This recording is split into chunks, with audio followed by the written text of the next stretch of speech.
habitación. Sácenla de aquí, esta boda no es lugar para ella. Algún día esta fábrica dirá la verdad de quién soy. El salón de la vieja nave textil de Santa Ana Chiautempan había sido vestido para una boda como no se recordaba otra en la región, con telas de organza colgando desde las vigas de hierro forjado, que un siglo atrás sostenían los primeros telares mecánicos de Tlaxcala, y con 500 sillas doradas dispuestas en hileras perfectas, frente a un altar improvisado entre columnas de piedra cubiertas de gardenias blancas. Las lámparas de cristal, traídas expresamente desde la Ciudad de México, colgaban entre los antiguos rieles de las poleas industriales, y el contraste entre el lujo de esa noche y la memoria obrera que aún respiraban aquellos muros parecía, para quien se detuviera a mirarlo con atención, casi una provocación silenciosa. Renata Ceballos se detuvo bajo el arco de la entrada con el vestido azul marino que había cosido ella misma 3 noches seguidas, sintiendo que el corazón le golpeaba el pecho con la misma fuerza con que golpeaba, semanas atrás, la lanzadera de un telar antiguo, y buscó entre la multitud el rostro de Diego, el hombre que le había prometido, apenas esa misma mañana, por teléfono y con la voz baja como quien teme ser escuchado, que aquello no era lo que parecía, que le diera solo unas horas más para arreglarlo todo, que confiara en él una última vez. Ella había dudado toda la tarde si ir o no. Había caminado 3 veces hasta la puerta de su casa con el abrigo puesto y había vuelto a quitárselo, hasta que finalmente el recuerdo de la voz quebrada de Diego pudo más que la prudencia, y tomó un autobús hasta la vieja nave industrial con el estómago revuelto por una mezcla de esperanza y presentimiento. Lo encontró de pie junto al altar, vestido de un gris impecable que ella nunca le había visto, con la mirada perdida en algún punto del techo como quien busca el aire que le falta, y a su lado, envuelta en un vestido de novia de encaje francés, que debía costar más que el salario de un año entero, de cualquier obrera de la fábrica, estaba Valentina Ocampo Duarte, sonriendo con la seguridad de quien nunca ha dudado de su lugar en el mundo, aunque a Renata, que la observaba por primera vez de cerca en aquel vestido, algo en la rigidez de sus hombros le pareció menos una sonrisa de felicidad, que una sonrisa entrenada para sostenerse durante horas sin quebrarse. Renata avanzó 2 pasos entre las sillas, decidida a llegar hasta él, a preguntarle con sus propios ojos si en verdad aquello era lo que él quería, cuando una mano firme y enguantada la sujetó del brazo con una fuerza que no admitía discusión. Doña Covadonga Elizalde de Montemayor, la madre del novio, con un traje sastre color champán y el cabello recogido en un moño que parecía tallado en piedra, la miró de arriba a abajo como quien evalúa una mancha en un mantel bordado y le dijo, en voz lo bastante alta para que la escucharan las primeras filas, que una mujer como ella no tenía ningún lugar en esa boda, que Diego había cometido el error de confundir gratitud con amor, y que ya era hora de que aprendiera cuál era su sitio en la vida, y en esa fábrica que tanto decía querer. Un murmullo recorrió el salón como una ola, y Renata sintió que las mejillas le ardían mientras 300 pares de ojos la observaban, algunos con lástima disimulada, otros con el deleite silencioso de quien disfruta el espectáculo ajeno, y buscó en el rostro de Diego alguna señal,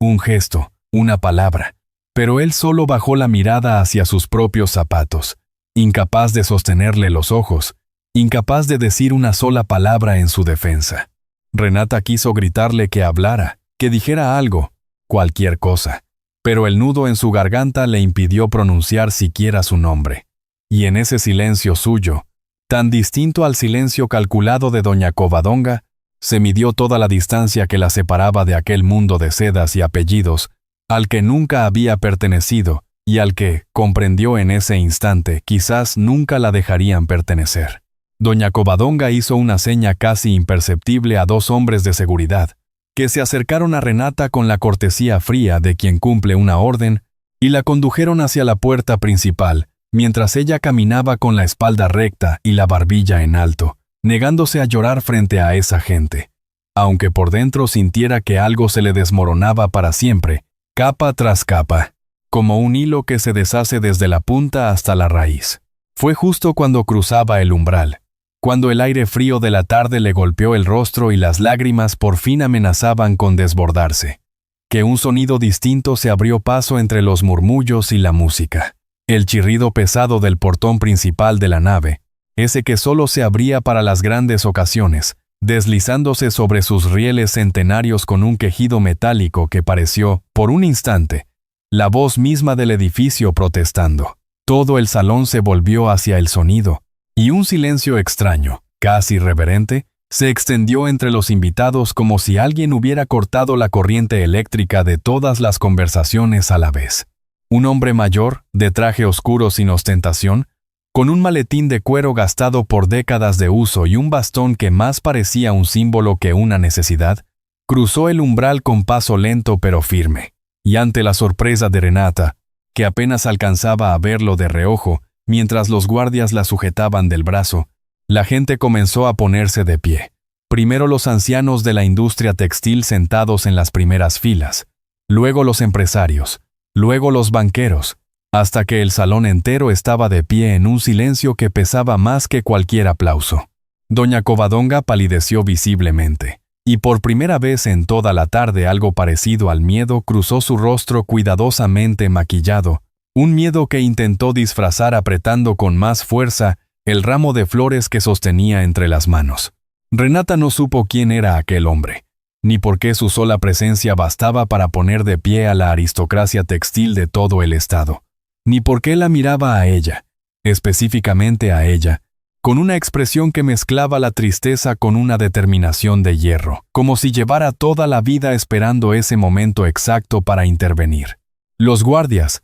desconcertados por el silencio repentino, aflojaron por un instante la presión sobre sus brazos, y en ese instante suspendido, con la boda detenida a medio camino entre la ceremonia y el escándalo, con doña Covadonga inmóvil junto al altar, y Diego mirando al recién llegado con una mezcla de reconocimiento y espanto que Renata no supo interpretar, la escena entera quedó congelada como una fotografía que nadie se atrevía a revelar todavía, como si el destino mismo hubiera decidido detener el reloj de aquella nave industrial, exactamente en el segundo en que la verdad amenazaba con desbordarse sobre todos los presentes. 6 meses antes, Renata Ceballos no era nadie en ese mundo de sedas y apellidos. Trabajaba 12 horas al día en el taller de diseño textil de una pequeña cooperativa en las afueras de Santa Ana, Chiautempan, heredera únicamente del oficio que le había enseñado su madre, María Ceballos, antes de morir cuando Renata tenía apenas 19 años,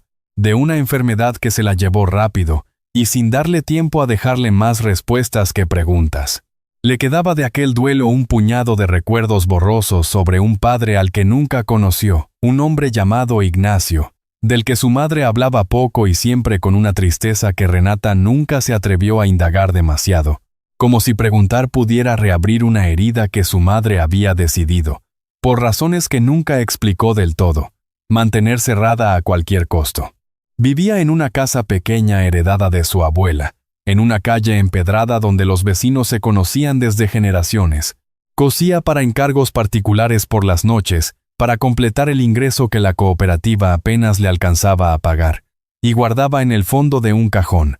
envuelto en papel de seda amarillento, un pañuelo bordado a mano con 2 iniciales entrelazadas, una M y una C, que siempre supuso hacían referencia al nombre de su madre. Fue un martes de octubre, mientras entregaba un pedido urgente de telas especiales en las oficinas centrales de Textiles Montemayor, el gigante industrial que dominaba la producción textil de la región desde hacía más de 70 años, cuando conoció a Diego Montemayor Elizalde, hijo único del consorcio, que bajaba las escaleras principales del edificio administrativo, con la corbata mal anudada, y el gesto cansado de quien ha pasado la noche, revisando balances financieros que no terminaban de cuadrar como su madre exigía. Diego se disculpó por chocar contra ella. Ayudó a recoger los rollos de tela que se le habían caído desparramándose por los escalones de mármol, y en lugar de despedirse como cualquier ejecutivo apurado, se quedó preguntando sobre las técnicas de bordado que Renata utilizaba,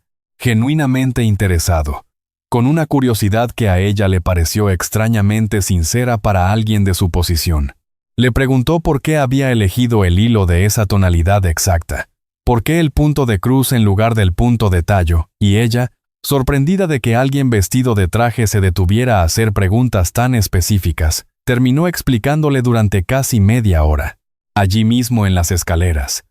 mientras un guardia de seguridad los observaba con extrañeza desde su puesto. No le dijo entonces quién era, ni el apellido que llevaba, y ella tampoco lo reconoció, porque nunca antes había visto una fotografía suya en los periódicos de sociales que jamás leía, ocupada como estaba en sobrevivir cada día sin tiempo, para las páginas de chismes de la gente rica. Durante las semanas siguientes, Diego encontró pretextos cada vez menos convincentes para visitar el taller donde Renata trabajaba. Primero con encargos reales de la empresa que necesitaban bordados especializados, después simplemente para verla, para hablar con ella de telares antiguos y de la historia de la industria textil en Tlaxcala, un tema que a Renata la apasionaba desde niña sin saber muy bien por qué, como si algo en su sangre respondiera a esas historias de usos y lanzaderas con una nostalgia que no podía explicar racionalmente. Fue su compañera de taller, Xóchitl, quien finalmente reconoció a Diego en una revista de negocios que alguien había dejado olvidada en la sala de espera del médico, y se lo dijo a Renata con los ojos como platos al día siguiente, advirtiéndole entre susurros que se cuidara, que los Montemayor eran gente que jugaba con las personas como piezas de un tablero, y luego las descartaba sin remordimiento, que ella misma había visto de cerca, años atrás, cómo una prima suya había perdido su empleo, por haberse atrevido a rechazar los avances de un primo lejano de esa familia. Cuando Renata le reclamó a Diego por no haberle dicho quién era realmente, él bajó la mirada con una expresión de vergüenza genuina, y le confesó que por primera vez en su vida alguien lo trataba como una persona, y no como el heredero de un imperio, que en cada reunión, en cada cena, en cada evento social, la gente lo miraba calculando lo que podía obtener de él, y que había tenido miedo de que eso cambiara en cuanto ella supiera la verdad, de que la curiosidad genuina que compartían se transformara en cálculo. Renata debió haberse alejado en ese momento. Debió haber escuchado la advertencia de Xóchitl con más cuidado. Pero había algo en la forma en que Diego hablaba de su familia, con una mezcla de lealtad forzada y cansancio profundo, que la conmovía más de lo que estaba dispuesta a admitir. Y así, poco a poco, sin decisiones dramáticas de por medio, sino con la lentitud con que se teje un hilo sobre otro, terminaron enamorándose, entre tazas de café compartidas después del cierre del taller y caminatas silenciosas por las calles empedradas que Diego, criado entre chóferes y guardaespaldas, descubría por primera vez a pie, como si redescubriera su propio pueblo natal a través de los ojos de ella. La relación se mantuvo en secreto durante meses, no porque Renata lo deseara así, sino porque Diego insistía en que necesitaba el momento correcto para presentarla a su madre, un momento que, según él, nunca terminaba de llegar. Se veían en el pequeño departamento que Renata alquilaba encima del taller, donde él llegaba después del anochecer con el cuello de la camisa desabrochado y el peso visible de un día entero, fingiendo ser el hijo que su madre necesitaba que fuera, y donde por unas horas podía simplemente ser un hombre que aprendía a distinguir el algodón egipcio de la seda cruda, mientras Renata le explicaba, con las manos manchadas de tinte, la diferencia entre un telar de lanzadera y uno de punta abierta. Diego se sentaba en el suelo de aquel departamento pequeño, con la espalda apoyada contra el sofá gastado, y escuchaba durante horas mientras ella hablaba de los oficios que su madre le había transmitido, de las técnicas que había aprendido observando a otras mujeres del taller, y en esos momentos, decía él, sentía por primera vez que su vida podría haber sido distinta, más simple, más suya. Fue durante una de esas noches, cuando Diego se quedó mirando fijamente el retrato de un anciano que colgaba, ya olvidado, en el corredor de las oficinas administrativas de Montemayor, donde a veces Renata iba a dejar encargos, que ella notó algo extraño en su expresión, un silencio demasiado largo frente a una imagen que, según le explicaron después, representaba al fundador legendario de la empresa, don Rodolfo Montemayor, retratado con gesto solemne junto a un telar mecánico de principios del siglo pasado. Diego murmuró, casi para sí mismo, que ese retrato siempre le había parecido incompleto, que faltaba algo en la composición, un espacio vacío a la izquierda del fundador donde la tela del lienzo parecía ligeramente más clara que el resto, como si alguna otra figura hubiera sido borrada de la escena hacía mucho tiempo. Renata no le dio mayor importancia entonces, absorta como estaba en la felicidad prudente y clandestina de aquellos meses, pero la frase quedó flotando en algún rincón de su memoria, esperando el momento de regresar, como una semilla enterrada en tierra fría que aguarda su propia primavera. La paz duró hasta que doña Covadonga descubrió la relación, no por una confesión de su hijo, sino por el reporte de un chofer, que los había visto salir juntos de un restaurante en Puebla, tomados de la mano en la acera mientras esperaban un taxi. La reacción de la matriarca fue inmediata y quirúrgica, ejecutada con la misma precisión con la que había manejado durante décadas cada crisis empresarial que había amenazado el imperio familiar. Primero llegaron las llamadas canceladas de clientes particulares que, sin explicación alguna, decidieron que ya no necesitaban los servicios de diseño de Renata, una tras otra, en el lapso de apenas una semana, como si un interruptor invisible se hubiera accionado en toda la ciudad. Después, llegó el rumor, publicado sin firma en una columna de sociales de circulación regional, que insinuaba que una diseñadora sin apellido conocido pretendía escalar posiciones sociales, seduciendo al heredero de una de las familias más respetadas de Tlaxcala. La cooperativa donde Renata trabajaba recibió, de manera casi simultánea, la noticia de que su principal cliente institucional, una cadena de boutiques que representaba más de la mitad de sus ingresos anuales, había decidido romper el contrato sin previo aviso, alegando cambios internos que nadie se molestó en detallar. Diego, enterado de cada golpe apenas ocurría, prometía una y otra vez que hablaría con su madre, que pondría un límite, que aquello no podía continuar, pero cada conversación terminaba de la misma manera, con él saliendo del despacho de doña Covadonga con el rostro pálido, y la promesa de que necesitaba solo un poco más de tiempo. Renata comenzó a notar que aquel hombre que tanto admiraba por su curiosidad y su ternura, tenía un límite muy claro cuando se trataba de enfrentar a su madre. Un límite que ella al principio disculpó como paciencia, y que con el tiempo empezó a reconocer, con una punzada de tristeza, como cobardía disfrazada de estrategia. Cada noche que él llegaba con nuevas excusas, ella sentía que una parte de la confianza que le había entregado sin reservas se iba desgastando, hilo tras hilo, sin que ninguno de los dos se atreviera todavía a nombrar en voz alta lo que ambos empezaban a temer. Fue en esos meses de presión creciente cuando Renata conoció formalmente a Valentina Ocampo Duarte, presentada en una cena familiar a la que Diego la había invitado con la promesa de que por fin daría la cara ante su madre. Valentina llegó del brazo de su propio padre, un empresario de la industria automotriz con quien los Montemayor llevaban años negociando una fusión estratégica, vestida con una elegancia tan estudiada que parecía haber nacido con ella, y trató a Renata con una cortesía impecable que, sin embargo, dejaba entrever una curiosidad afilada, como quien examina a un rival sin querer reconocerlo como tal. Renata descubrió después, por comentarios sueltos de los empleados domésticos de la familia, que Valentina había crecido bajo la sombra de un padre que medía su cariño en logros y alianzas cumplidas, y que desde niña le habían enseñado que la obediencia era la única moneda con la que se compraba el amor de los suyos. Aquella cena terminó sin que doña Covadonga apareciera, con una excusa de última hora sobre una migraña repentina,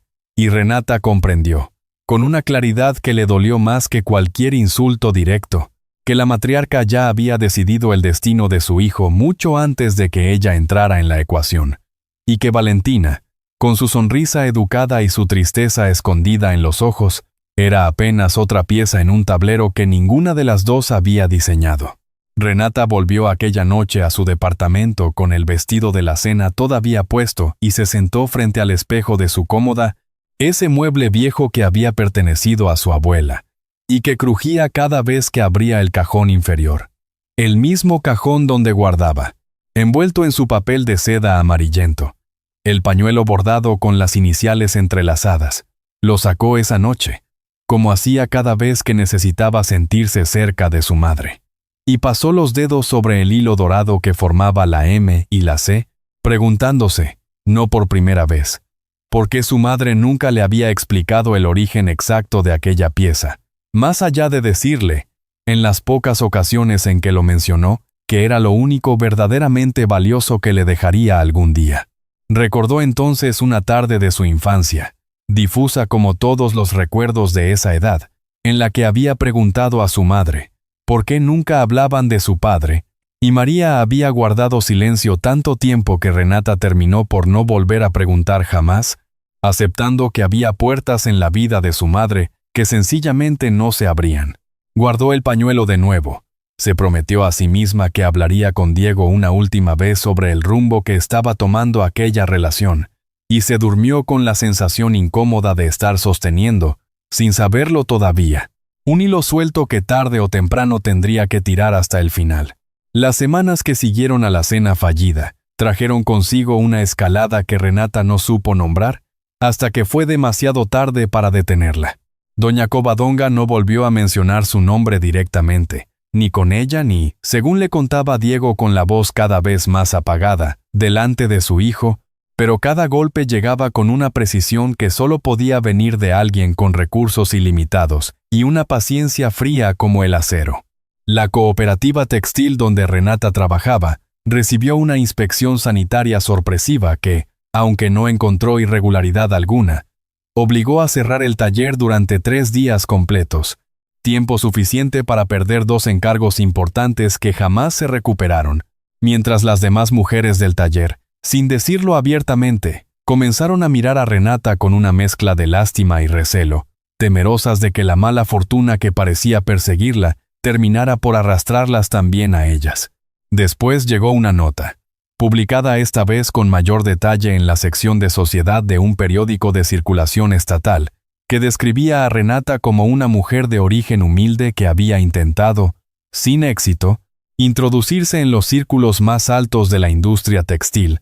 aprovechándose de la generosidad de un joven heredero. Ninguna fuente firmaba la nota, pero Renata reconoció, en el tono cuidadosamente cruel de cada frase, la mano de alguien acostumbrado a redactar comunicados de prensa para ocultar escándalos, no para crearlos. Diego llegó esa noche a su departamento con los ojos enrojecidos y le juró que hablaría con su madre al día siguiente, que pondría en la mesa un ultimátum, que estaba dispuesto a renunciar a su puesto en la empresa si eso era necesario para protegerla, pero Renata, que ya había escuchado esa misma promesa en 3 ocasiones anteriores, sintió por primera vez que las palabras de Diego, aunque sinceras en el momento en que las pronunciaba, se disolvían como azúcar en agua caliente en cuanto cruzaba el umbral de la mansión Montemayor. Le preguntó, con una calma que le costó sostener, si acaso él entendía lo que significaba para ella ver su nombre impreso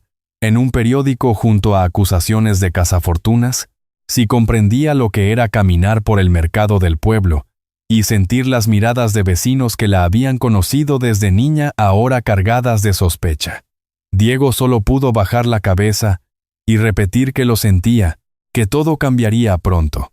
Una respuesta que a Renata empezaba a sonarle cada vez más hueca, como una melodía tocada tantas veces que ya no significaba nada. Al día siguiente, Renata se armó de valor y visitó personalmente a la señora Aurelia, dueña de una de las boutiques que había cancelado su contrato con la cooperativa sin explicación, con la esperanza de entender qué había ocurrido realmente y quizás recuperar el vínculo comercial que tanto necesitaban. La señora Aurelia la recibió en la trastienda, incómoda, evitando mirarla a los ojos mientras acomodaba rollos de tela que no necesitaban acomodo alguno, y finalmente le confesó, en voz baja, que un representante de la familia Montemayor había visitado la boutique la semana anterior, sin amenazas explícitas pero con una claridad que no dejaba lugar a dudas, sugiriendo que continuar la relación comercial con la cooperativa de Renata podría complicar futuras negociaciones que la boutique sostenía con proveedores de telas vinculados al consorcio textil.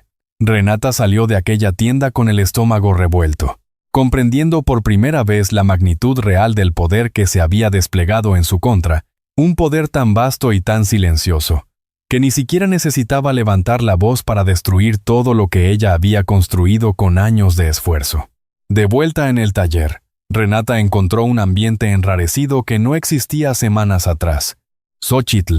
la compañera que le había advertido sobre el apellido Montemayor, la recibió con un abrazo silencioso, pero otras dos costureras, más jóvenes y más temerosas de perder el sustento, apenas le dirigieron la palabra durante toda la jornada, y Renata la sorprendió más de una vez cuchicheando en voz baja al verla pasar, callándose de golpe en cuanto ella se acercaba. La encargada de la cooperativa, una mujer práctica de mediana edad llamada Doña Concepción, la llamó a su pequeña oficina al final del día, y con gesto apenado, sin mirarla directamente a los ojos, le explicó que el Consejo Administrativo había sugerido, sin ordenarlo abiertamente, que sería prudente que Renata redujera su presencia pública en los eventos organizados por la cooperativa durante un tiempo, al menos hasta que la situación con la familia Montemayor se calmara. Renata comprendió el mensaje detrás de las palabras cuidadosas de Doña Concepción, un mensaje que no necesitaba pronunciarse en voz alta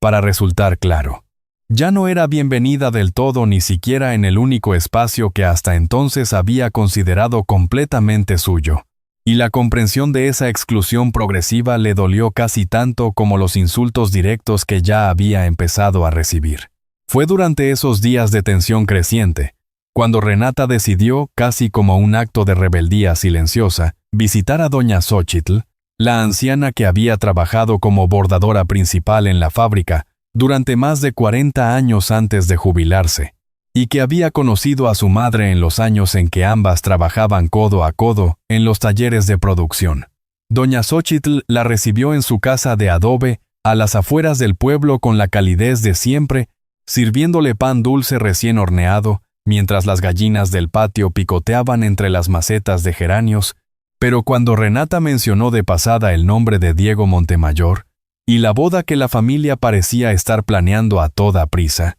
algo cambió en el rostro de la anciana, una sombra de inquietud que intentó disimular sirviendo más café del que nadie había pedido. Renata, que conocía bien los silencios de doña Xóchitl, insistió con suavidad hasta que la mujer, tras mirar hacia la puerta como si temiera que alguien pudiera escucharla, le confesó que su madre, María, jamás había trabajado como simple obrera en aquella fábrica, como Renata siempre había creído, sino que en sus años jóvenes había sido, según los rumores que corrían entre las trabajadoras más veteranas, hija de una familia que en algún momento remoto había tenido algo que ver con los orígenes mismos de la industria textil de la región, antes de que los Montemayor consolidaran su dominio sobre ella. Doña Xóchitl no supo, o no quiso, dar más detalles esa tarde, alegando que eran cosas de las que ya casi nadie hablaba, historias que las mujeres mayores del pueblo preferían dejar dormir por miedo a las consecuencias, y se limitó a decirle a Renata que guardara bien cualquier objeto que su madre le hubiera dejado, porque en esa región las historias viejas tenían la costumbre de resurgir justo cuando menos se las esperaba. Renata regresó a su casa esa tarde con más preguntas que respuestas, pero también con la certeza incómoda de que su vida, hasta entonces tan ordinaria, guardaba capas que apenas comenzaba a descubrir. Esa misma semana, Renata acompañó a Diego a una recepción en las oficinas centrales de Textiles Montemayor, invitada esta vez de manera oficial, aunque discreta, como parte de un grupo de proveedores externos que la empresa había decidido reconocer públicamente por su trabajo artesanal. Fue allí, mientras esperaba en el corredor de retratos que conducía al salón principal, donde volvió a detenerse frente al cuadro del fundador legendario, don Rodolfo Montemayor, con su gesto solemne y su mano apoyada sobre un telar mecánico que parecía sacado directamente de los primeros años del siglo pasado. Un empleado de mantenimiento, un hombre mayor de nombre Herminio que llevaba más de 30 años cuidando aquel corredor, se acercó a limpiar el marco dorado y, al notar el interés de Renata, comentó con la naturalidad de quien repite una anécdota contada 1000 veces, que ese retrato original había sido restaurado hacía años, porque el lienzo mostraba señales de haber sido cortado en algún momento del pasado, como si originalmente hubiera incluido una segunda figura junto al fundador, que alguien decidió eliminar de la composición. Renata sintió un escalofrío que no supo explicar, y cuando le preguntó a Herminio si sabía quién podría haber sido esa segunda figura, el hombre se encogió de hombros, y le dijo que esas eran cosas de antes de su tiempo, que quizás solo el archivo histórico de la familia guardaba esa respuesta, si es que alguna vez había existido realmente, aunque recordaba, vagamente, haber escuchado alguna vez a su propio padre, también empleado de la fábrica en su momento, mencionar que la familia fundadora original no había sido siempre la que ahora ostentaba el apellido en la entrada del edificio. Renata guardó aquella información como quien guarda una brasa entre las manos, sabiendo que quemaba pero incapaz de soltarla. La velada terminó con un anuncio que Renata no esperaba, y que llegó de labios de la propia doña Covadonga frente a todos los invitados reunidos en el salón principal. Con una copa de champán en la mano y una sonrisa que no llegaba a los ojos, la matriarca anunció que la familia Montemayor tenía el honor de confirmar el compromiso formal entre su hijo Diego y la señorita Valentina Ocampo Duarte. Una unión que, según sus propias palabras, representaba no solo la felicidad de dos jóvenes, destinados el uno al otro desde la infancia, sino también el fortalecimiento de dos de las familias industriales más importantes del país. Renata sintió que el suelo se movía bajo sus pies mientras el salón entero estallaba en aplausos educados, y buscó de inmediato el rostro de Diego, que permanecía junto a Valentina con una expresión de piedra, incapaz de mirar hacia donde ella estaba parada, incapaz de desmentir con un solo gesto lo que su madre acababa de anunciar como un hecho consumado. Valentina, por su parte, sostenía la copa con una mano ligeramente temblorosa, y Renata alcanzó a ver, en el segundo antes de que la joven recompusiera su sonrisa perfecta, algo que se parecía sospechosamente al miedo, la misma expresión de quien ha sido entrenada toda su vida para sonreír, incluso cuando por dentro algo se está rompiendo. Algunos invitados se acercaron a felicitar a la pareja. Otros lanzaron miradas curiosas hacia Renata, que permanecía inmóvil junto a una columna, preguntándose si debía marcharse de inmediato, o si eso solo confirmaría, ante todos, la humillación que ya sentía arder bajo la piel. Decidió quedarse, con la espalda recta, hasta que la última copa de champán se sirvió, y los invitados comenzaron lentamente a dispersarse hacia los jardines exteriores. Antes de que Diego pudiera acercarse a ella, fue Valentina quien, aprovechando un momento en que su padre conversaba de negocios con un grupo de banqueros, se acercó a Renata junto a la columna donde ésta permanecía de pie. Le habló en voz baja, casi como si temiera que las paredes mismas pudieran delatarla, y le dijo que lamentaba la manera en que se había dado el anuncio, que ella tampoco había sido consultada sobre la fecha ni sobre la forma, y que entendía, mejor de lo que Renata podría imaginar, lo que significaba tener la propia vida decidida por otros. Renata la miró con desconfianza al principio, sospechando que aquello era otra maniobra calculada de la familia, pero algo en la voz temblorosa de Valentina, en la manera en que evitaba sostenerle la mirada por demasiado tiempo, le pareció genuino, una grieta breve en la fachada perfecta que la joven mostraba al mundo. Valentina se disculpó por interrumpir, se alejó rápidamente al ver que su padre volvía la mirada hacia ella, y Renata se quedó con la incómoda sensación de que, quizás, en otro tiempo y otro lugar, aquella mujer podría haber sido más una aliada que una rival. Diego la buscó esa misma noche, después de que los invitados comenzaran a retirarse, y la encontró esperándolo en el jardín trasero de las oficinas, con los brazos cruzados y los ojos secos, decidida a no darle el gusto de verla llorar. Le explicó, con la voz quebrada, que su madre había movido el anuncio sin previo aviso, que él mismo se había enterado apenas una hora antes de que ocurriera, que la fusión con la empresa automotriz de los Ocampo dependía de esa boda según los términos que su madre había negociado en secreto durante meses, y que si él se negaba públicamente esa noche, no solo pondría en riesgo miles de empleos en la fábrica, sino que su madre encontraría la manera de destruir por completo lo poco que le quedaba a Renata. Ella lo escuchó en silencio, sintiendo que cada palabra sonaba más a excusa que a explicación, y cuando finalmente habló, Le dijo que estaba cansada de ser el secreto que él protegía a medias, la sombra que aparecía solo cuando nadie más podía verla, y que no pensaba seguir esperando un momento correcto que, sospechaba ahora con amarga claridad, nunca iba a llegar. Diego le prometió que encontraría la manera de romper el compromiso sin desatar una catástrofe, que necesitaba tiempo para reunir el valor y las pruebas necesarias para enfrentar a su madre de una vez por todas, y le pidió, con las manos temblando ligeramente, que confiara en él solo un poco más, que no estaba defendiendo su cobardía sino buscando la forma de proteger a ambos de una guerra que su madre libraría sin escrúpulos si se sentía acorralada. Renata le preguntó entonces, con una franqueza que llevaba semanas conteniendo, si acaso él amaba a Valentina, si en el fondo aquel compromiso no le resultaba tan indeseable como decía, y Diego respondió con una vehemencia que la sorprendió, jurándole que entre él y Valentina no existía más que un afecto de infancia convertido en obligación adulta, que ambos se trataban como cómplices de una misma condena y no como futuros esposos, que incluso ella misma, la propia Valentina, le había confesado semanas atrás que temía ese matrimonio tanto como él. Renata quiso creerle, y en parte lo hizo, pero algo en la facilidad con que Diego siempre encontraba las palabras exactas para tranquilizarla, comenzaba a inquietarla casi tanto como los golpes de doña Covadonga, porque un hombre que sabía decir todo lo correcto rara vez, era el mismo hombre capaz de actuar en consecuencia. Le recordó,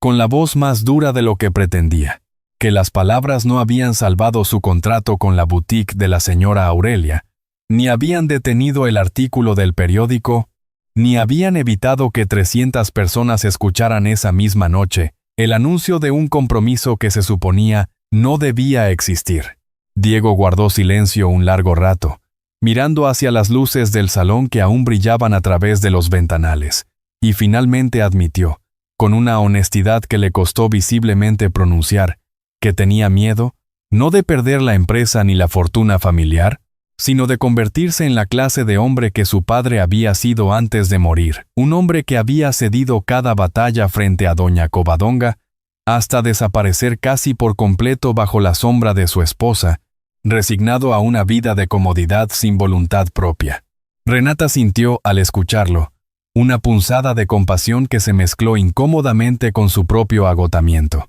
porque comprendía el miedo que él describía, pero también sabía que comprenderlo no bastaba para seguir sosteniendo, indefinidamente, el peso de una relación que solo avanzaba a la velocidad que la cobardía ajena permitía. Le pidió a Diego, antes de despedirse esa noche, que la próxima vez que hablara de enfrentar a su madre, lo hiciera de verdad, con hechos, y no solo con promesas susurradas en jardines oscuros, porque ella no estaba dispuesta a seguir pagando con su reputación y su sustento el precio de una batalla que no era suya, pero que cargaba sola cada día. Renata, contra todo instinto de autoprotección, decidió darle ese tiempo, no porque confiara plenamente en que lo cumpliría, sino porque una parte de ella, la misma que guardaba el pañuelo bordado en el fondo de su cajón, sentía que las respuestas a todo aquello estaban más cerca de revelarse de lo que ninguno de los dos imaginaba, y que quizás,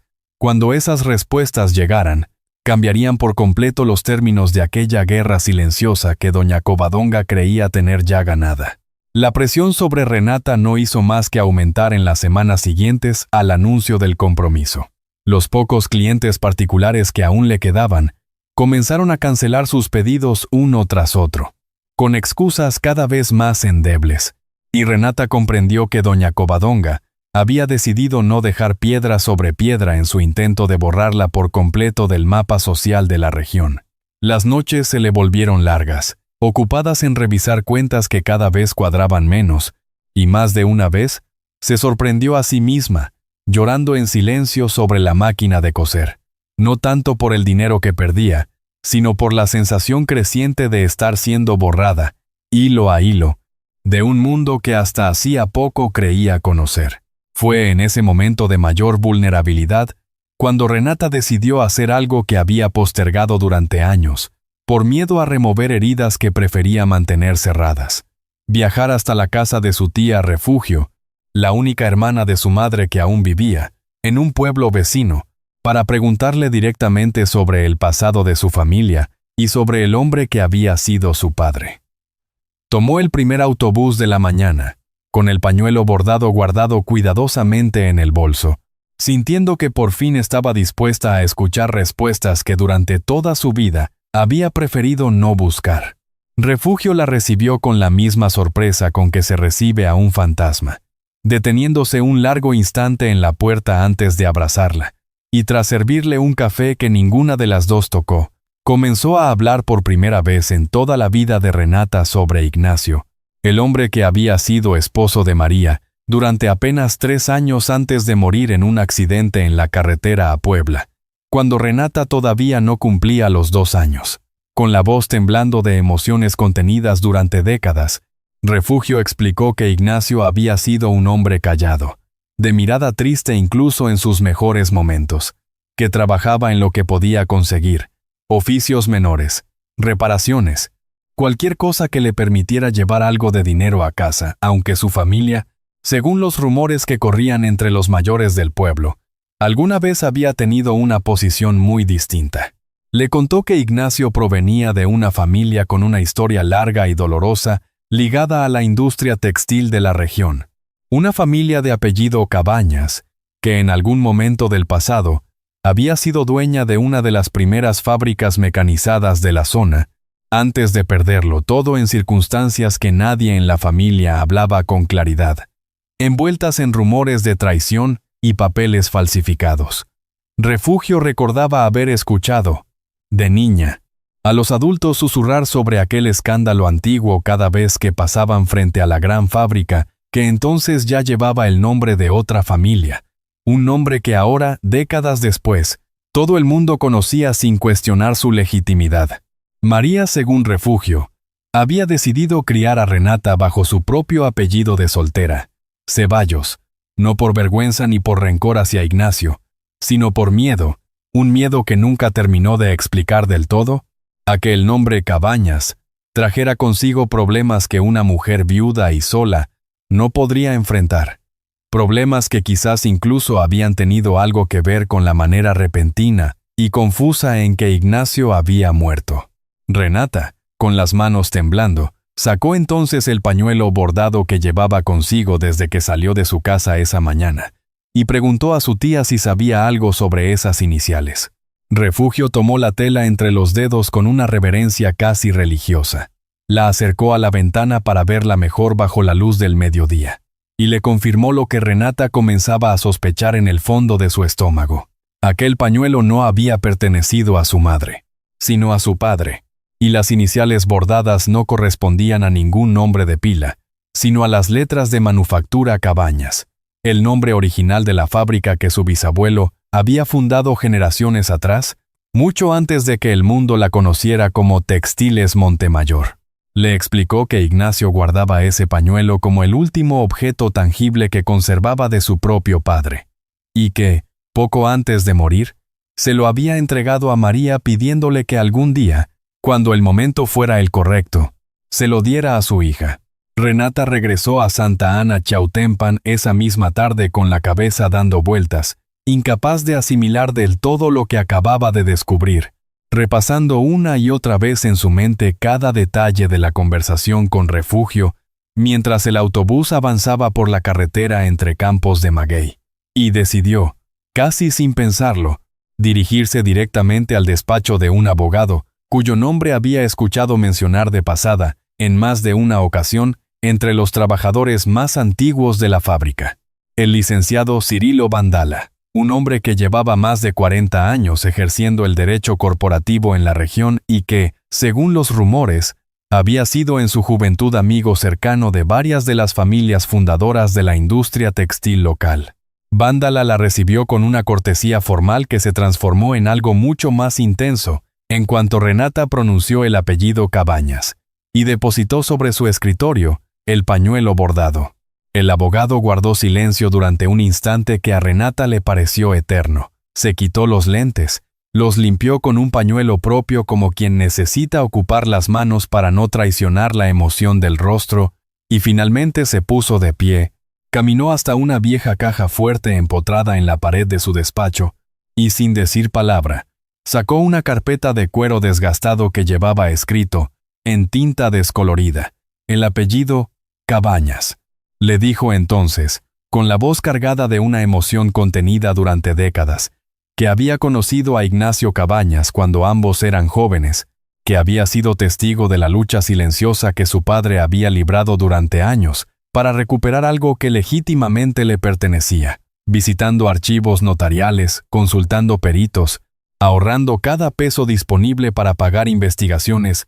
que rara vez avanzaban tan rápido como él hubiera deseado. Vándala le explicó que Ignacio había muerto sin poder concluir aquella batalla, pero que antes de morir había dejado instrucciones precisas y una parte sustancial de la documentación reunida, bajo resguardo legal, con la condición expresa de que solo se revelara a su hija cuando ella misma, por sus propios medios, se acercara a preguntar por la verdad, y no por presión externa, ni por ambición de terceros. Le pidió a Renata que confiara en él y que estuviera preparada, porque el pasado que su madre había intentado protegerla de conocer estaba a punto de alcanzarla de cualquier manera, con o sin su intervención, y que era mejor enfrentarlo con aliados que a solas y desprevenida. Antes de marcharse del despacho, Renata quiso saber por qué Vandala, sabiendo lo que sabía desde hacía tantos años, no había actuado antes por su cuenta, y el abogado le explicó,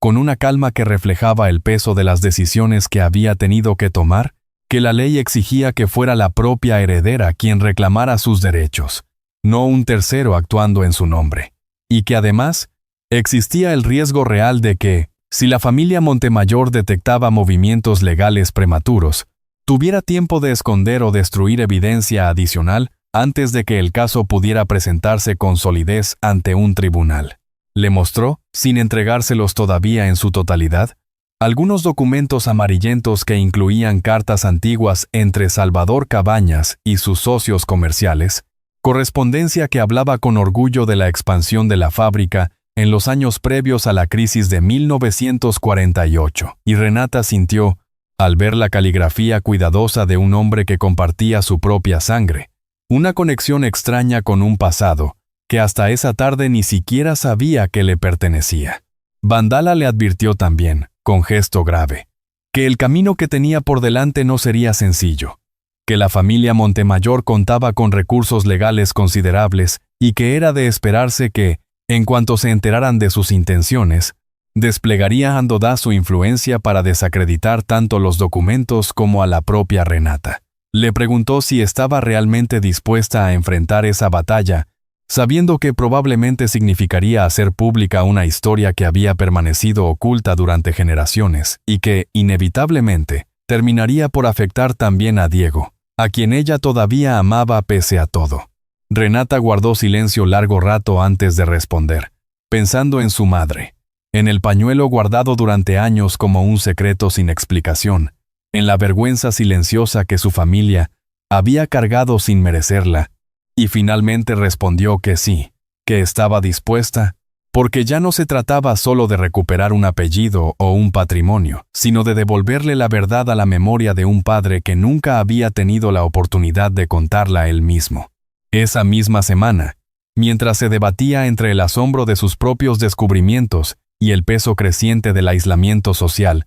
Renata decidió asistir, más por compromiso con una antigua clienta que por verdadero deseo, a la inauguración de una exposición de artesanías textiles, organizada en el Centro Cultural del pueblo, un evento al que solía acudir cada año, y donde conocía prácticamente a todos los asistentes. Apenas cruzó la puerta, notó el cambio. Conversaciones que se apagaban en cuanto se acercaba, sonrisas forzadas que no llegaban a los ojos, mujeres que hasta hacía pocos meses la saludaban con calidez, y que ahora encontraban pretextos para alejarse hacia otro grupo. Una antigua compañera de la escuela secundaria, con quien Renata había mantenido una amistad cordial durante años, le preguntó en voz baja, casi como una advertencia disfrazada de consejo, si no le preocupaba lo que la gente empezaba a decir de ella, si no temía que su nombre quedara marcado para siempre en un pueblo donde todos se conocían, y donde la memoria colectiva rara vez perdonaba un escándalo de sociedad,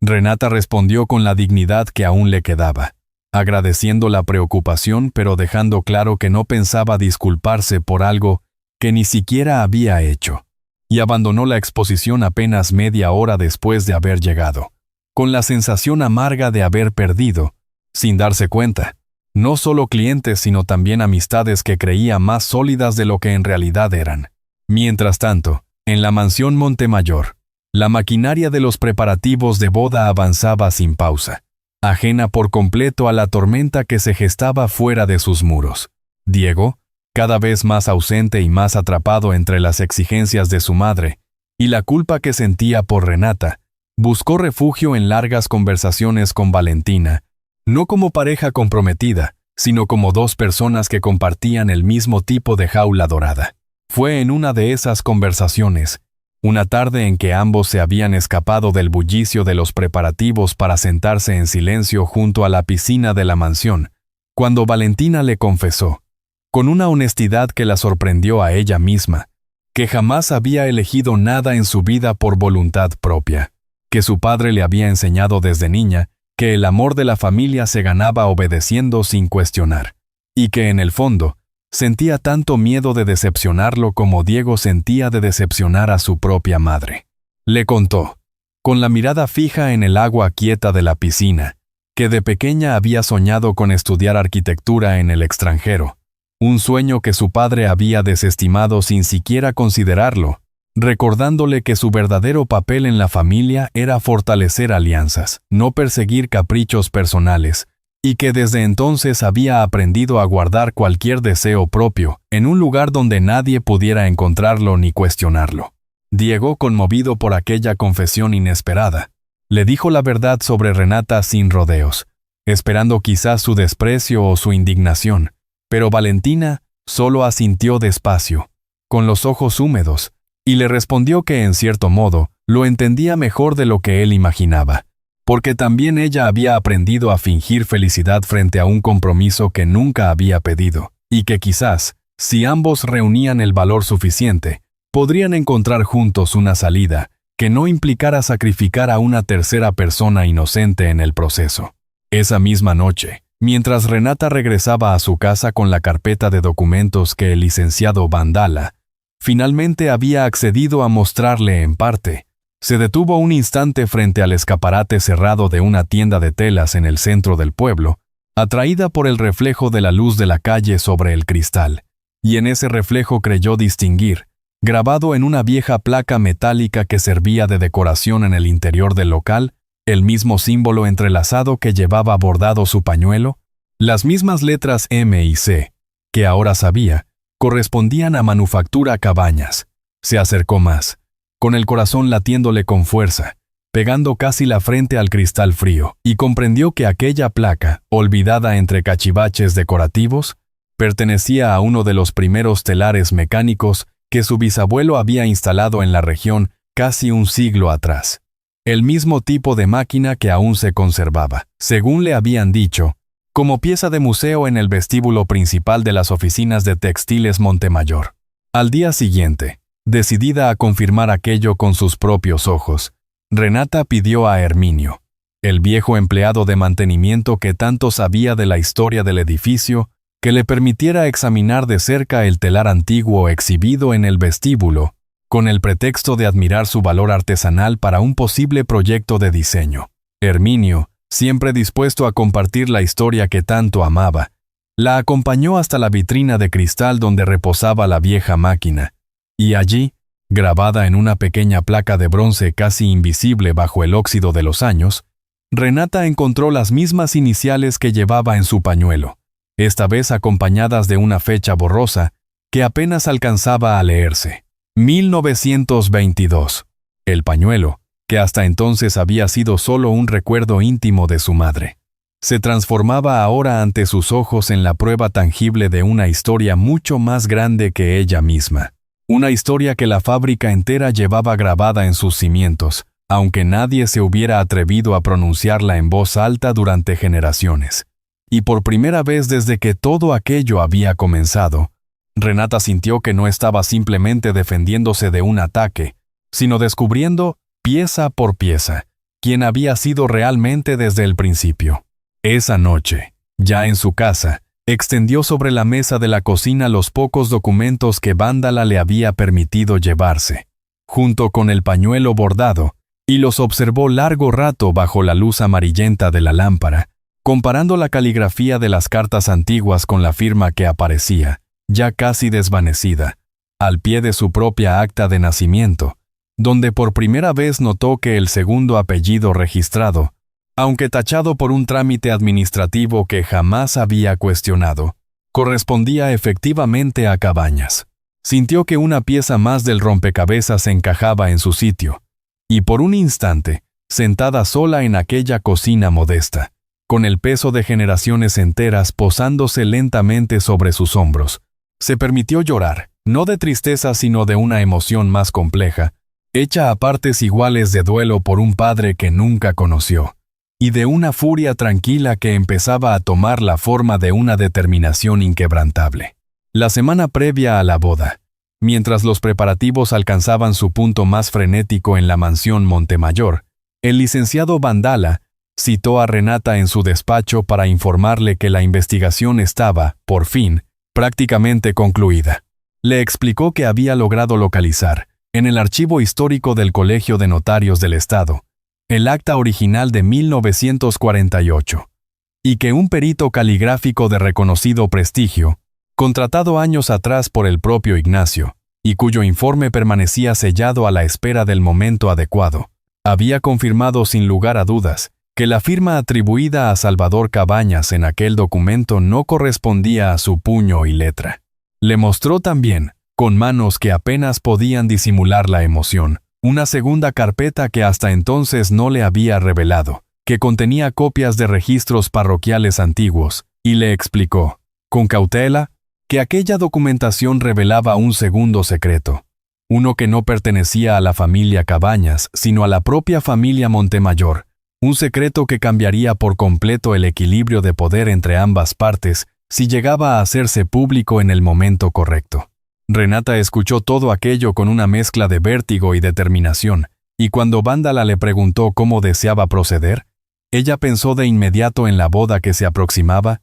en la humillación pública que doña Covadonga parecía decidida a infligirle tarde o temprano, y comprendió, con una claridad que la sorprendió a ella misma, que si aquella verdad debía salir a la luz, tendría que hacerlo en el momento de mayor exposición posible, frente a testigos que no pudieran ser silenciados ni comprados, para que ninguna negociación privada pudiera enterrar de nuevo lo que su padre había dedicado su vida a desenterrar. Vándala, tras escuchar su razonamiento, asintió lentamente y le prometió que estaría presente con toda la documentación necesaria, dispuesto a intervenir en el momento en que ella se lo indicara. El salón de la vieja nave textil de Santa Ana Chiautempan había sido vestido, como ya se ha contado, para una boda como no se recordaba otra en la región. Renata llegó esa tarde sabiendo exactamente lo que arriesgaba, consciente de que si sus cálculos fallaban, si Vándala no llegaba a tiempo,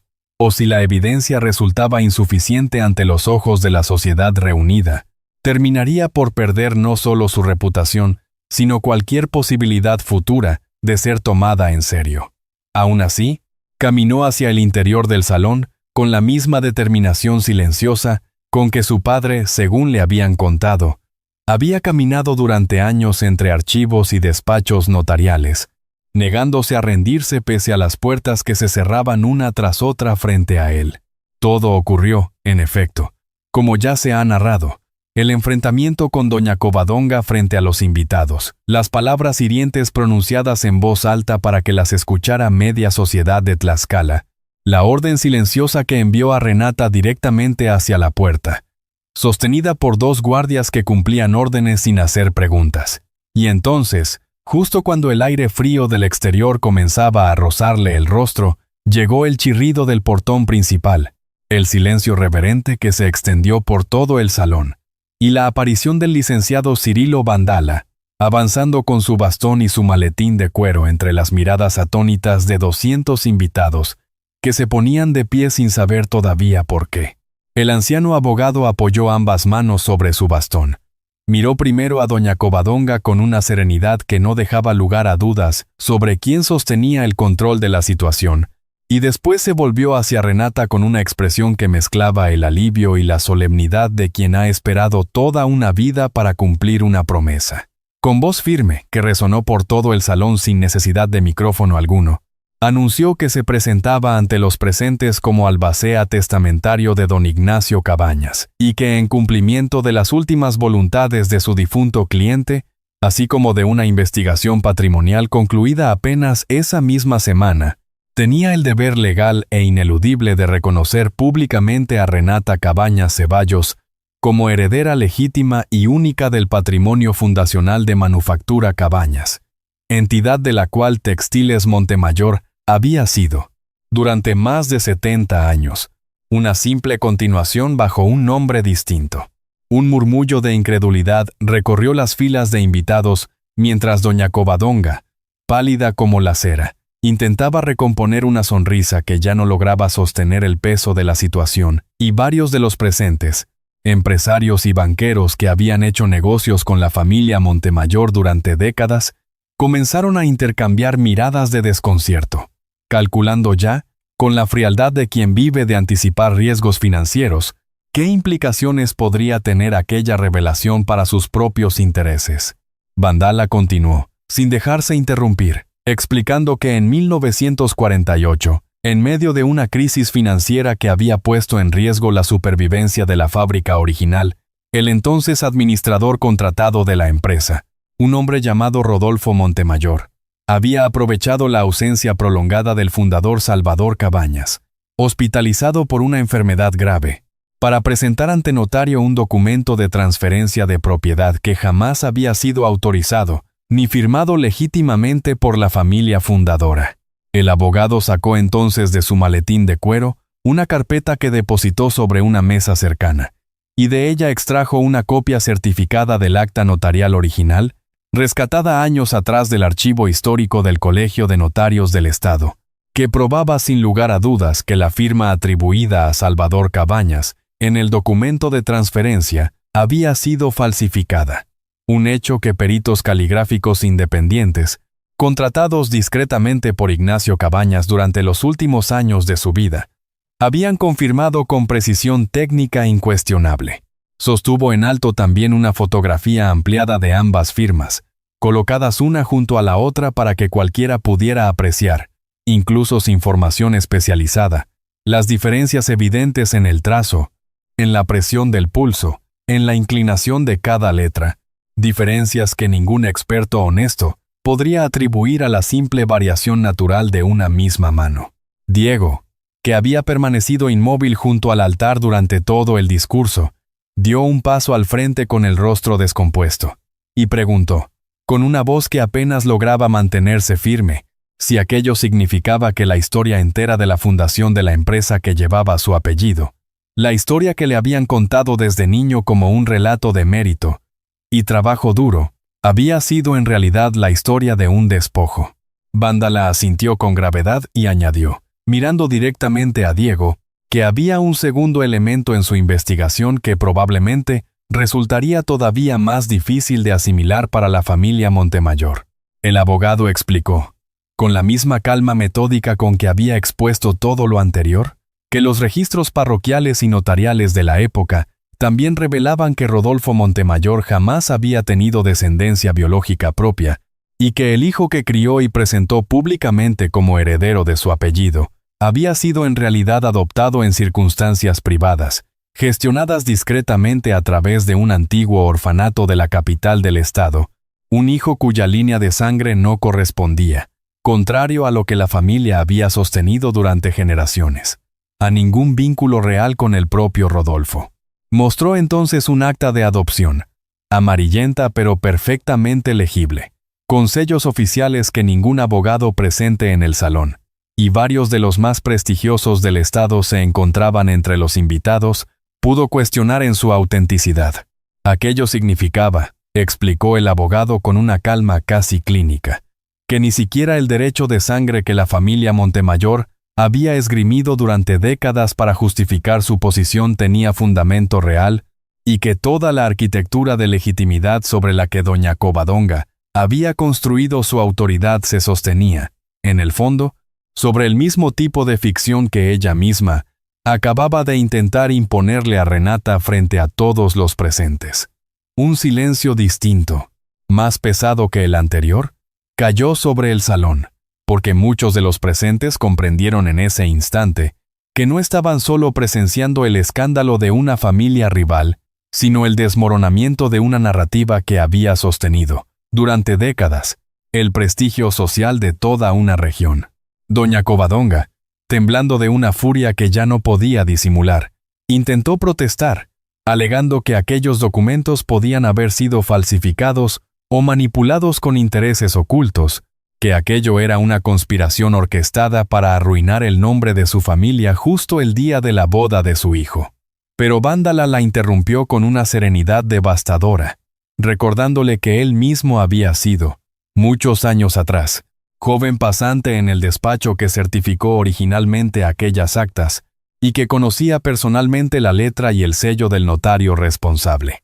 Un hombre honesto cuya memoria no permitiría que se manchara con acusaciones sin fundamento. Añadió con una frialdad que sorprendió a más de uno, que estaría encantado de someter cada documento a una revisión pericial independiente, elegida por la propia familia Montemayor, si así lo deseaban, porque la verdad, a diferencia de las mentiras sostenidas durante generaciones, no temía el escrutinio. Doña Covadonga buscó entonces apoyo en la mirada de su hijo, esperando quizás que Diego se pusiera de su lado como había hecho durante toda su vida. Pero encontró en cambio un silencio distinto, el silencio de un hombre que por primera vez estaba procesando, en tiempo real y frente a todos,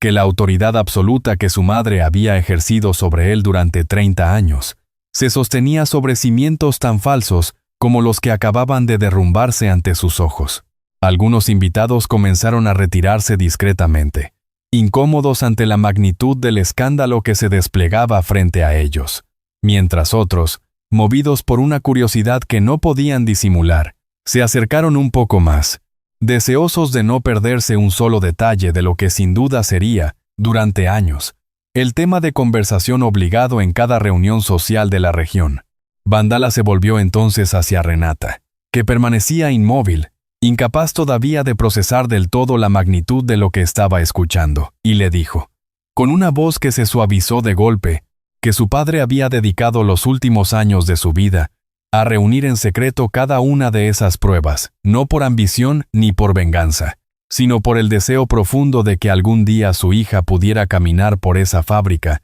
sabiendo exactamente quién era, sin necesidad de que nadie más se lo confirmara ni se lo arrebatara. Le entregó entonces, delante de todos, una copia certificada del testamento de Ignacio Cabañas, donde constaba, con fecha de varios años atrás, la designación expresa de Renata como heredera universal de cualquier derecho, título o propiedad que pudiera corresponder legítimamente a la línea familiar de los Cabañas. Renata sintió que las piernas le flaqueaban, y fue Diego quien, rompiendo por primera vez en toda la tarde el peso paralizante de la autoridad de su madre, caminó hasta ella, apartó con suavidad a los guardias que aún la sujetaban, y la sostuvo del brazo, no como un gesto romántico, sino como un acto simple de dignidad que debió haber tenido meses atrás. Le pidió perdón frente a todos, con una voz quebrada que no buscaba excusas, reconociendo en voz alta que su silencio y su miedo la habían expuesto a un daño que ella no merecía,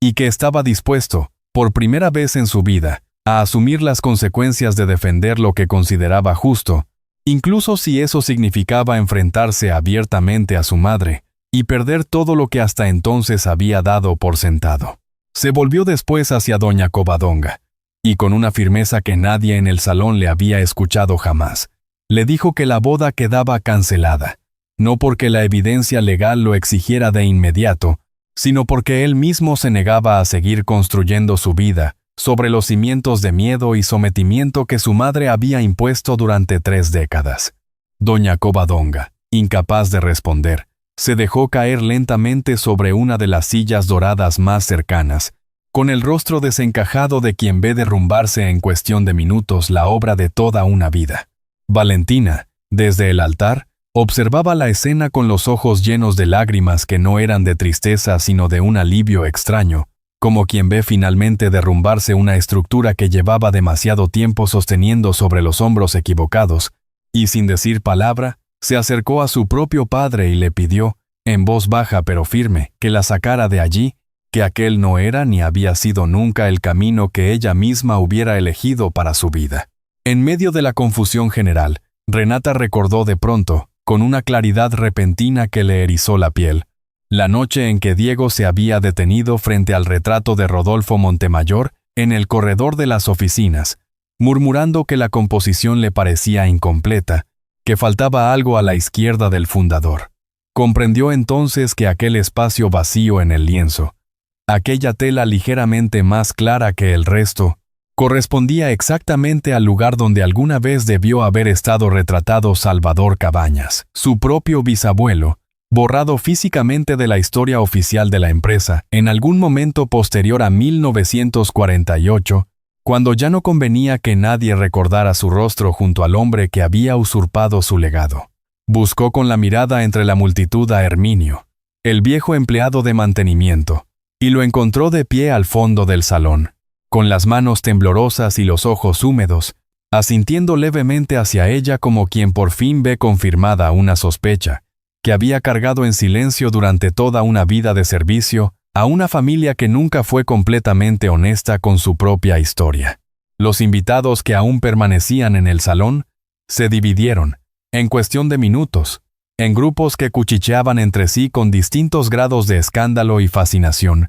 mientras algunos de los empresarios más influyentes de la región se acercaban discretamente al licenciado Vandala para solicitar copias de la documentación, conscientes de que cualquier acuerdo comercial futuro con la empresa ahora tendría que renegociarse bajo términos completamente distintos. Un fotógrafo, contratado originalmente para inmortalizar la boda, capturó sin saberlo la imagen que terminaría, días después, en la portada de varios periódicos regionales. Renata de pie junto a Vandala, con el pañuelo bordado todavía en la mano y detrás de ella, el gran cartel dorado que anunciaba el nombre de la empresa, Textiles Montemayor, ahora cargado de un significado completamente distinto, para quien conociera la verdad recién revelada. El padre de Valentina, visiblemente incómodo ante la posibilidad de que su propia empresa quedara asociada públicamente con un escándalo de fraude patrimonial, se acercó a doña Covadonga,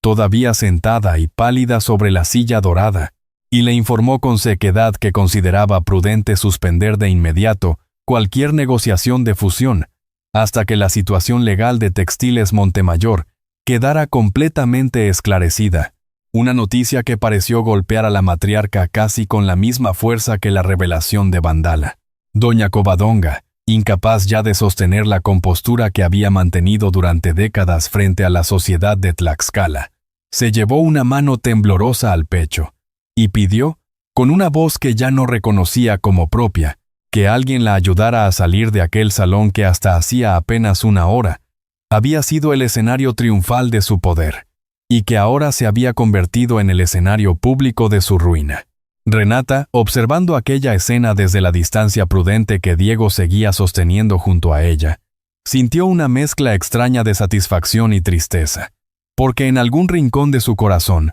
pese a todo el dolor que aquella mujer le había infligido, no encontraba verdadero placer en presenciar su derrumbe, sino más bien un cansancio profundo, como el que sigue a una tormenta larga cuando finalmente el cielo se despeja. El licenciado Vandala se acercó a ella una última vez esa noche, guardando los documentos cuidadosamente en su maletín, y le dijo en voz baja, solo para que ella lo escuchara, que su padre habría estado orgulloso, no por la victoria legal que apenas comenzaba, sino por la manera en que ella había decidido enfrentar la verdad sin perder, en ningún momento, la dignidad que tanto le había costado sostener durante los meses más difíciles de su vida. Los meses posteriores a aquella tarde transformaron por completo el paisaje que Renata había conocido toda su vida. El proceso legal para restituir formalmente el patrimonio de Manufactura Cabañas avanzó con la misma firmeza con la que el licenciado Vandala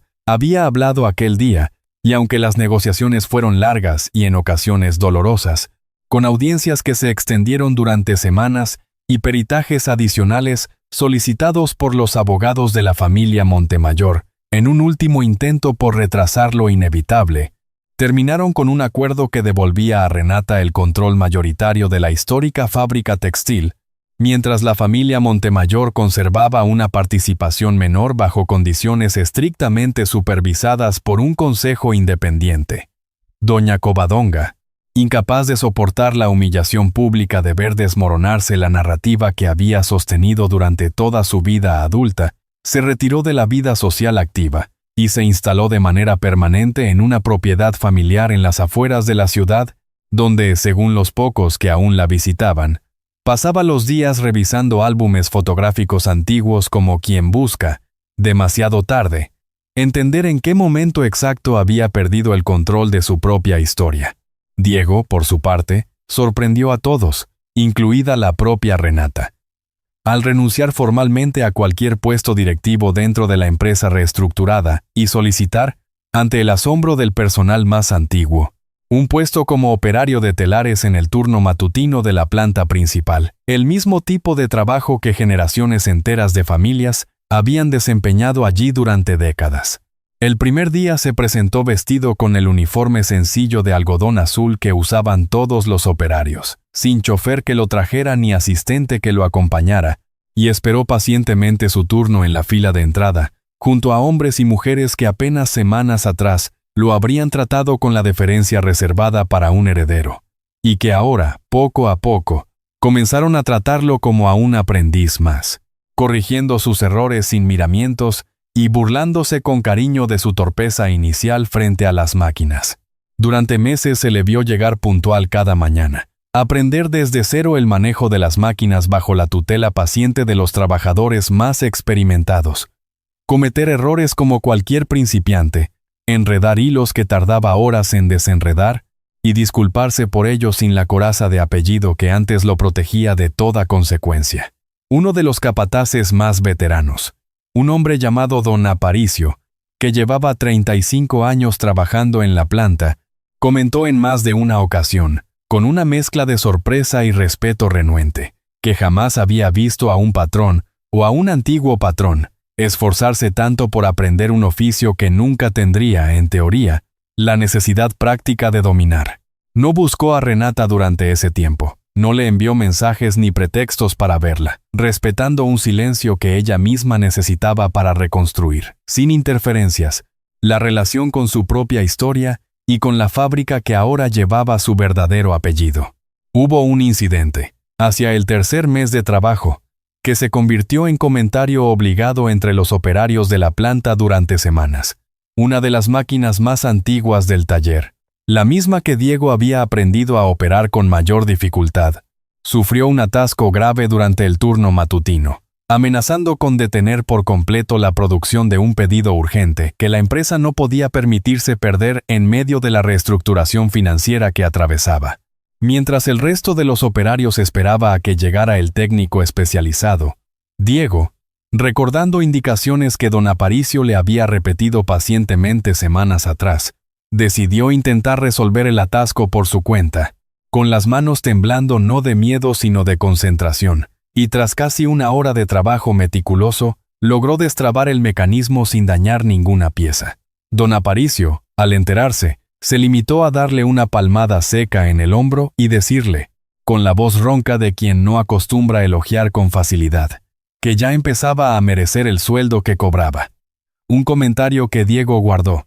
según confesó después a un compañero de turno, como uno de los halagos más sinceros que había recibido en toda su vida adulta. Fue recién pasado medio año, el día en que se cumplía el aniversario de la muerte de su padre, cuando Renata recibió, sin remitente aparente, un sobre sencillo que contenía una sola carta escrita a mano por Diego, en la que no pedía perdón de nuevo, ni prometía un futuro juntos, ni exigía una respuesta, sino que simplemente le agradecía por haberle enseñado, sin proponérselo, la diferencia entre heredar un apellido y merecerlo, y le deseaba, con una honestidad desnuda de cualquier interés, toda la felicidad que ella decidiera construir para sí misma, con o sin él en el camino. Renata leyó aquella carta varias veces esa noche, sentada en el mismo sillón donde tantas veces había esperado noticias de él durante los meses más oscuros de aquella historia.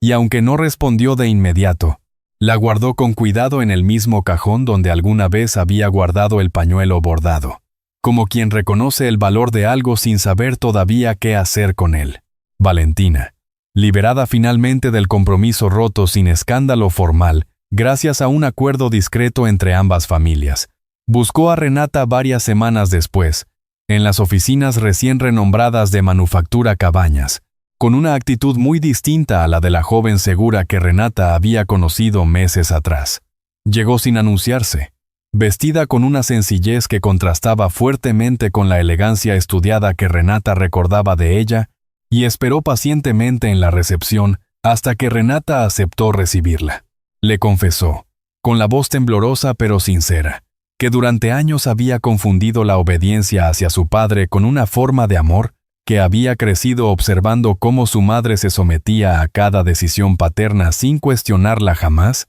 y que ver a Renata enfrentar sola una historia de despojo e injusticia le había hecho comprender, con vergüenza tardía, cuánto había participado ella misma, aunque fuera pasivamente, en sostener un sistema que dañaba a otras mujeres para proteger privilegios ajenos. Renata escuchó la disculpa en silencio, observando el rostro de aquella joven que alguna vez había sido, sin quererlo del todo, su rival, y reconoció en sus palabras una honestidad que no esperaba encontrar. Cuando Valentina terminó de hablar, Renata le respondió que aceptaba sus palabras, pero que la verdadera prueba de aquel arrepentimiento no estaría en lo que dijera esa tarde, sino en que usara, de ahí en adelante, la posición y los recursos que aún conservaba para asegurarse de que ninguna otra mujer, en su círculo social, volviera a ser tratada como una pieza desechable en las negociaciones de sus propias familias. Valentina aceptó la condición sin reclamos, con una determinación nueva que Renata no le había visto antes, y meses después, Renata supo, por terceros, que había comenzado a financiar de manera anónima programas de apoyo legal para mujeres jóvenes atrapadas en matrimonios arreglados, un gesto silencioso que a Renata le pareció, finalmente, una disculpa verdadera, sostenida por acciones y no solo por palabras. Meses después, ambas mujeres volvieron a encontrarse, esta vez por casualidad, en la inauguración de una exposición benéfica en la capital del estado.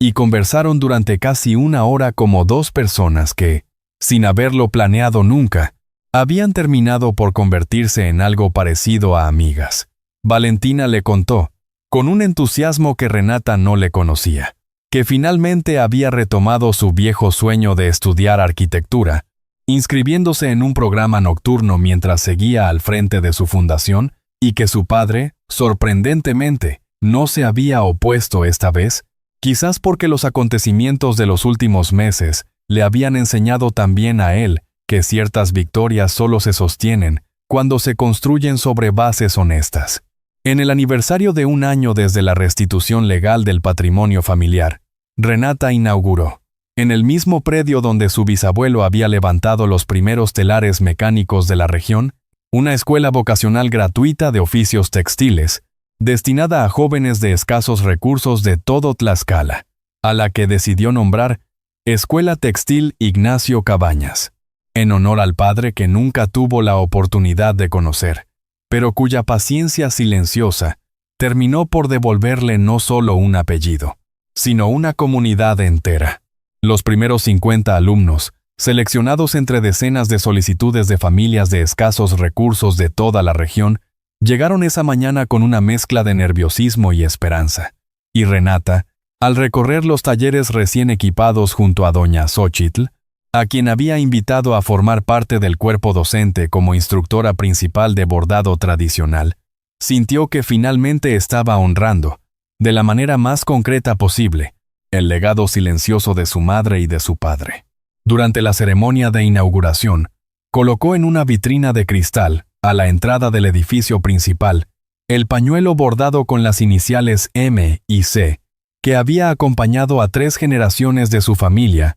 ya no como un secreto guardado en el fondo de un cajón, sino como un símbolo público de una historia que finalmente podía contarse en voz alta, con las letras que representaban Manufactura Cabañas, brillando bajo la luz natural que entraba por los ventanales restaurados de la vieja nave industrial. Refugio, su tía, asistió a la ceremonia con lágrimas en los ojos, y Herminio, ya jubilado pero invitado especialmente para la ocasión, se acercó a la vitrina con paso lento y permaneció allí varios minutos, contemplando en silencio el objeto que finalmente completaba, para él, una historia que había presentido durante toda una vida de servicio fiel a un edificio que guardaba más secretos de los que jamás imaginó. Diego asistió a la inauguración entre el público general, sin ningún trato preferencial, vestido con la sencillez que había adoptado durante sus meses como operario, y al finalizar el evento, cuando la mayoría de los invitados ya se retiraban, se acercó a Renata con una timidez que contrastaba fuertemente con la seguridad que alguna vez había proyectado como heredero de un imperio. No le propuso nada grande ni definitivo. No habló de bodas ni de promesas eternas. Simplemente le preguntó si aceptaría tomar un café con él la semana siguiente, como 2 personas que apenas empezaban a conocerse de verdad, sin apellidos de por medio, sin fábricas ni fortunas pesando sobre cada palabra. Le contó, mientras caminaban despacio hacia la salida del recinto, que había decidido continuar trabajando en la planta al menos un año más, no como una penitencia, sino porque, por primera vez en su vida, sentía que estaba construyendo algo con sus propias manos, algo que nadie podría acusar de haberle sido regalado ni arrebatado a nadie más. Renata lo pensó un instante, observando el edificio restaurado que llevaba ahora el nombre de su padre, con los últimos rayos del sol de la tarde iluminando las ventanas recién restauradas, y respondió que sí, que aceptaba ese café, aunque sin prometerle nada más que esa sola tarde, porque había aprendido, en el trayecto más difícil de su vida, que el amor, si en verdad merecía ese nombre, tenía que crecer despacio, sin el peso de expectativas heredadas, tal como se teje un buen hilo, paciencia tras paciencia,